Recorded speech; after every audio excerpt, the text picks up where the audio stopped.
So I'm going to do something very out of the ordinary for me. I will be talking about a team that is not my own today. Well, of course, with the help of my friends.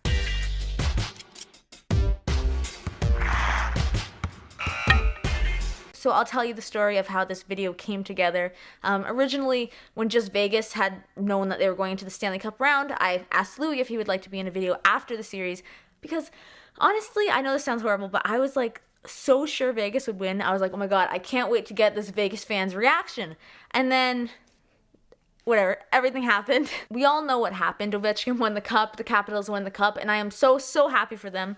But I realized a few nights ago that I really needed a Capitals fan reaction as well, which works out good because I think this video is a more complete video by having these two perspectives, having fans of these two teams that played each other for the Stanley Cup. So obviously I enlisted help because while I am a Leafs fan and a hockey fan in general, I am by no means a super in-depth fan of every team. So I didn't want to give you guys a video of me, who has not watched these teams all year, talk about them in the playoffs. I wanted to get the fans who have watched them all year talk about them. So with me today I have Louie and Jon, and you guys are gonna love their videos. They gave great commentary. I just wanted to say a few things first. Number one is, please, if you're Vegas, don't be sad or don't be disappointed or ashamed of your team, because they did amazing. Like seriously, they were the best expansion team in the NHL history. That's saying something. Let me give you an example. Washington, for instance, 44 years ago, had the worst expansion year in history. So for an inaugural year, that's pretty good. And I mean, we all knew the Vegas story. I mean, like going from basically, I don't want to say this, but it sounds horrible, but a team of castaways. I know that some of the players were good and they had to be gone, but basically a team of castaways went from just that, to a Stanley Cup contending team in the matter of a season. Now, I like a good story. I was rooting for them all year, all the way into the playoffs, and when my team got knocked out in the first round, they were my team that I was following. Imagine an expansion team who did as good as they did get the ultimate cherry on top that is the Stanley Cup. And I felt that way until the last series, until the second and third games, and that's when I started cheering for Washington. A big thing about this Stanley Cup final was that it wasn't just fans cheering against certain teams, like, oh god, I don't care who wins as long as this guy doesn't win. It was, you were cheering for someone. We've heard this a million times. You're cheering for a team. And it really holds true because I was cheering for Vegas. I wasn't cheering against Vegas when I switched. I just really wanted to see Ovechkin win. But I would have been happy with either one, and I think that's so weird because usually it's like, oh, I don't want Boston to win.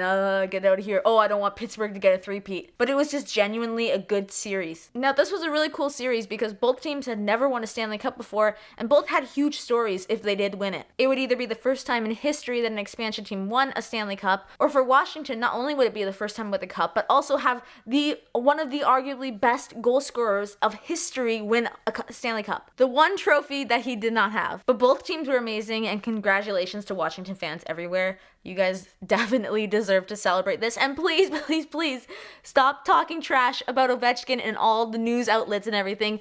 Let the man celebrate. He deserves this. You know how many years he's been working at this? For real, give him a friggin' break. My whole perspective on Ovechkin has changed this year, and definitely for the better, and I feel his excitement. If he wants to go backpacking with the Stanley Cup, let him do it. But for real, that fountain video of him is absolutely hilarious and something, if I were him, I would show to my grandchildren. So with that being said, I asked Louie and Jon 4 questions that kind of gave you an idea of how they thought the year went, a year in review for Vegas and for Washington. And I also had a bonus question for Jon about Ovechkin. So go ahead and watch it and let us know what you think. Thank you so much for having me on. I really do appreciate it. The fact that you would come to me, ask me what I think about these Vegas Golden Knights. A couple of questions, so we're going to get right into them. We're going to go in order the way that I was asked them, okay? So the first one, who were your top 3 players for Vegas this year? My top 3 players. Number 1, y'all already know number 1. Marc-Andre Fleury.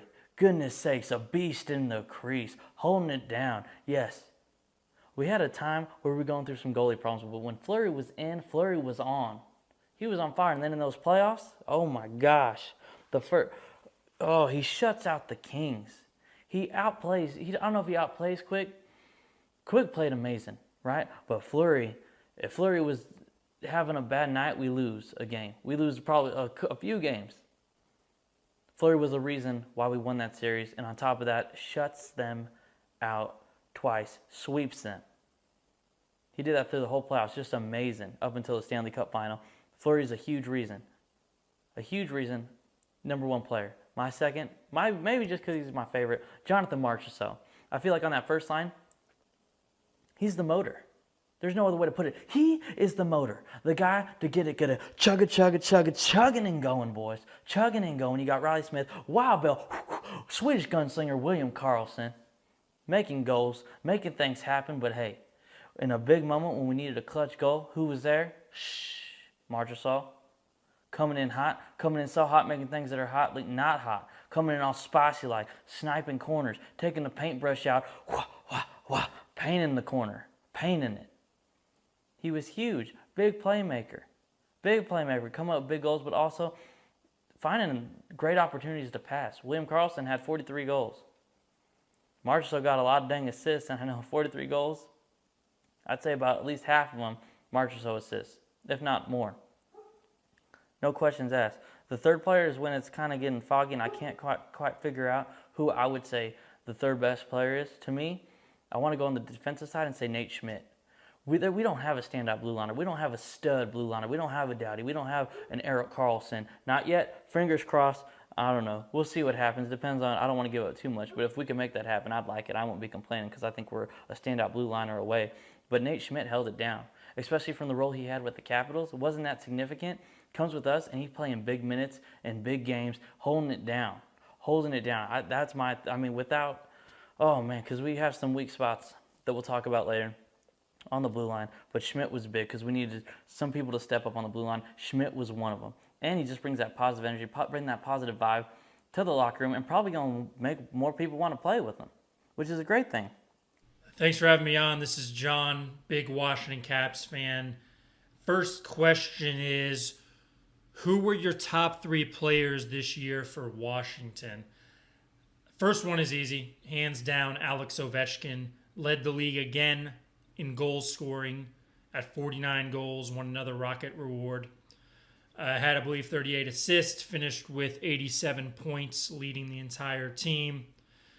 Just great all-around play again with leading the team. Really stepped up as a captain, really showed his leadership this year. You know, a lot of people really gave him flack the last couple of years for lack of leadership and really not showing up in the playoffs. And this year he stepped up, and he stepped up huge. Both in the playoffs and in the regular season, he played every single game. Started out the season, I believe, with 8 goals in 2 games or something ridiculous like that, and then just kept the momentum going. And played all around physical, played great defense as well. That was huge. There was a lot of times in the regular seasons and in the playoffs where he stepped up and made a defensive play, and really just showed his leadership all year. So Alex Ovechkin gets my number 1 star. Number 2, I have to give it to Evgeny Kuznetsov. Kuznetsov is a player that's gotten a lot of flack the last couple of years for not playing up to his potential, and he was able to show that this year. He was second on the team in goals with 27. He had 56 assists for a total of 83 points this year. So Kuznetsov finally played up to his potential, and it's great to see that. And that potential is really a top center in the NHL, and he showed he can play with the best. Everyone knew he had the talent for the last couple of years. It was just a matter of when he was going to break out. And this year, he really did. Excellent passer. Was crucial on the power play all season long. Could, zip that puck anywhere he wanted to. And then really his goal scoring stepped up. With 27 goals this year, he proved he can play both sides of the game. His speed was there. He stayed fairly healthy throughout the regular season, played 79 games. Had that injury in the playoffs, but, for the majority of the playoffs, he was healthy, and he contributed huge. And he was actually in the running for, people say, the Conn Smythe Trophy for the MVP of the playoffs. But that ultimately went to Ovechkin, and I agree with that. But Kuznetsov finally played up to his potential. and we saw that all year. So glad to see him get my number 2 star. My number 3 star, third best player on Washington this year, is John Carlson. John Carlson, a guy that we all known in Washington that can play good hockey. This year, he played excellent hockey, both ways. He was able to step up, scoring some huge goals. He finished with 15 goals on the season. I believe that's 5 or 6 best on the Caps, and that includes forwards that were in front of him. And he finished with 53 assists. So let's see, he finished with 68 points for the year. And that's huge for a defenseman. He got snubbed out of the All-Star voting. He should have been on the ballot. He should have been in the All-Star game. Oh well. But he really stepped up his offensive game and was crucial on the power play. Had a lot of crucial goals throughout the season and the playoffs. And just defensively solid. Didn't really make too many big mistakes. Stepped up when we needed him to. Played great two-way hockey, like I've been saying. John Carlson will be huge to get to sign in the offseason, and we'll see what happens. So those are my 3 stars for Washington. Next question: What do you think Why do you think Vegas was able to succeed like they did this season? Now, a lot of people will go into, how good they were, fighting for pucks on the board. They just wanted it more. And I say all that, yeah, they wanted it more, fighting for the pucks, having that momentum, especially the tragedy we had. Everyone was just playing with fire all season long. My biggest thing, though, that I think I would say would probably be, it'd be the fact that during this expansion draft, we don't have an all-star. We don't have a superstar. We don't have a Connor McDavid. We don't got Austin Matthews, an Ovechkin, Crosby. We got a bunch of guys. In my opinion, most of them are role players. You got guys like Belmar, right? Don't make a lot of points, but he's huge on that penalty kill unit. Guys like that where they have a certain role, and they just play their role, and they play it hard, and they fight. They fight so hard. And so when you got all these role players, no captain, no standout guy, where everyone just comes in that locker room, and it's like, we're all even. This is our team. It's not, we don't have a captain. It's not their team. I'm not saying when we get a captain it's going to be like that, but I'm just saying all the guys are just there, without a captain, and I feel like that makes it feel like everyone's team, and they're all fighting for this team. And you got a bunch of role players that are just trying to play their role the best that they possibly can, and guys stepped up and they fought for it big time. Second question is, what do you think Washington was able to do to succeed like they did this season? I think it's a couple factors. One, those 3 guys that I just mentioned all were huge. And then we had some role players that finally stepped up and played when we needed them to, played like we needed them to. TJ Oshie, since he's come over to St. Louis, we all known his talents, and he was crucial on the power play all year. Lars Eller came over from Montreal, absolutely phenomenal in the playoffs. Stepped up when there was injuries to those top 2 centermen, and was able to score when we needed him to. Brett Connolly, how phenomenal has he been to, scoring some huge goals all year.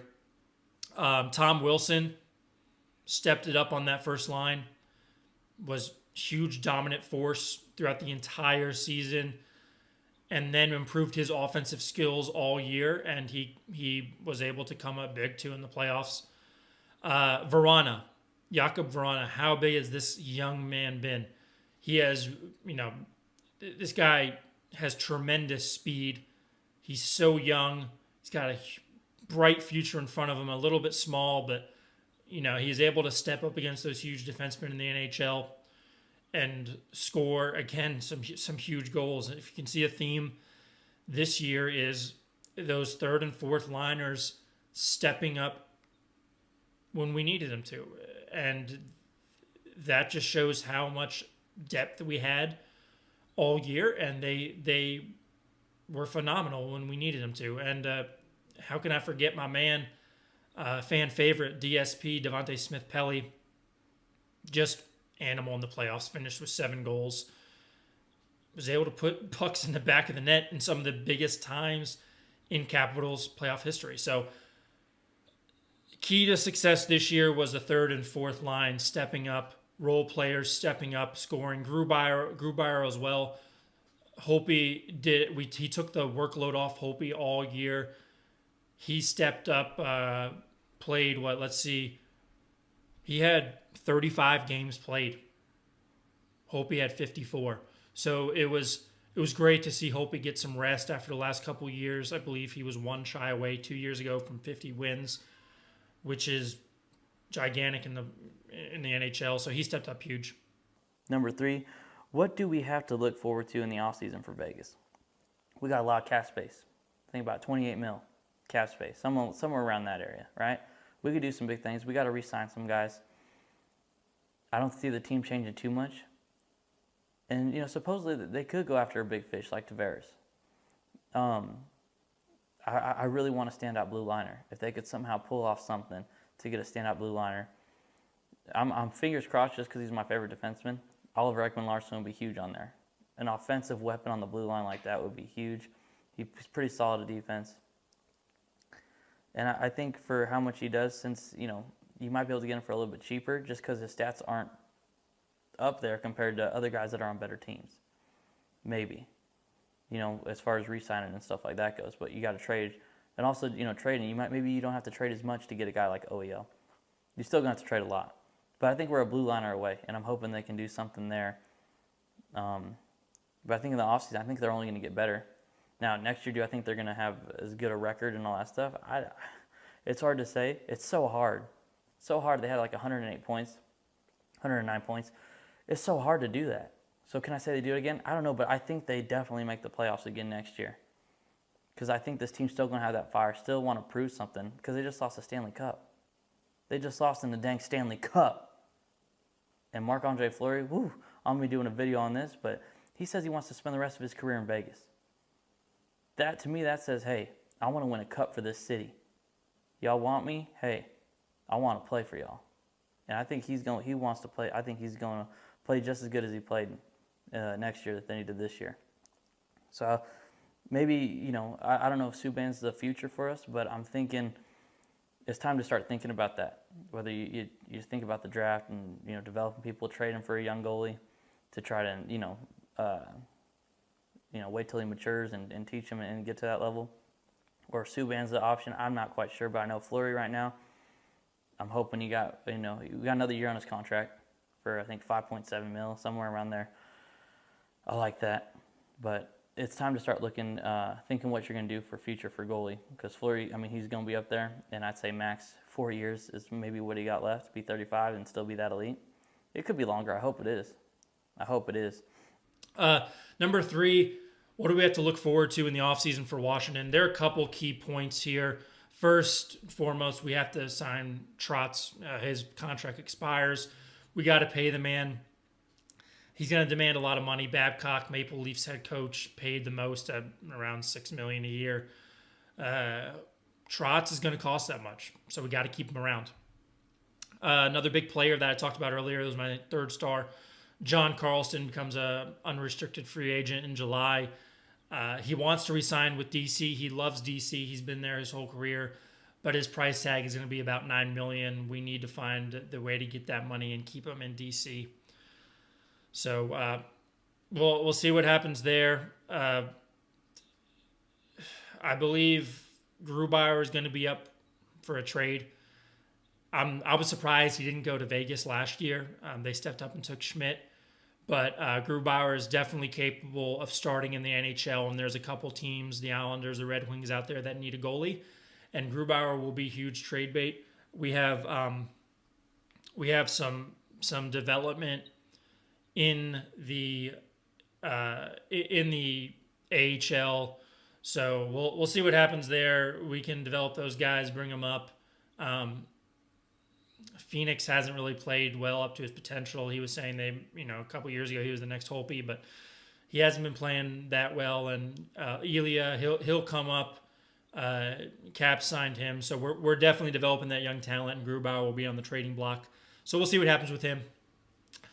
So those are my big things in the off season. And then last question: what would you change next year, if anything? I said the blue liner, there's guys that killed us. You know, I don't like to throw people under the bus, but guys like Merrill on the blue line, guys like Garrison when he didn't play too many games, but when he was in, Spisa was out for a lot of the season, only played 35 games in the regular season. Comes in playoffs, he's weak. He's weak. He's a weak point on the team, no doubt. During the Stanley Cup final, he cost us. He cost goals. He cost goals, especially in Game 5. I remember twice. Every time he takes that puck behind the net, behind Fleury, and he has someone on him trying to chase him down, I always know he's going to lose the puck. And what happens? Hey, he loses the puck and turned into 2 goals in Game 5, if I remember correctly. He does that all the time, though, it feels like. I always get nervous with him. He comes up sometimes with big goals. Not really big goals, but he comes up with a goal, come up with some points. But speed, you know, that's what I would do. That's who I would change. I would change those guys. I want to stand up blue liner, so we don't have to have Garrison, Merrill, or Spisa, you know, in our top 6 on the blue line. So that's what I would do. Thank you so much for having me on. The question number 4 is, what would you change next year, if anything? I wouldn't change anything, honestly. This Caps team was phenomenal all year. It wasn't the Caps team we thought was going to win the Cup. We had all the talent in the last couple of years, couldn't get it done. This year, like I said, role players really stepped up. So I really wouldn't change anything. What I would focus on is executing those things that I just talked about in the last question with Carlson and Trotz. But I think Verana has a huge opportunity next year, and I'd like to see him get more playing time.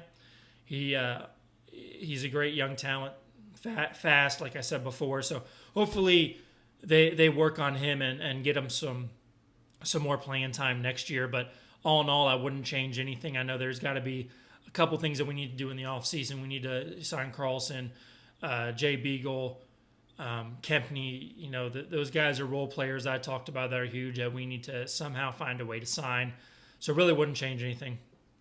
And then the bonus question for the Caps fans and myself is, how happy are you for Ovechkin on finally winning the Cup?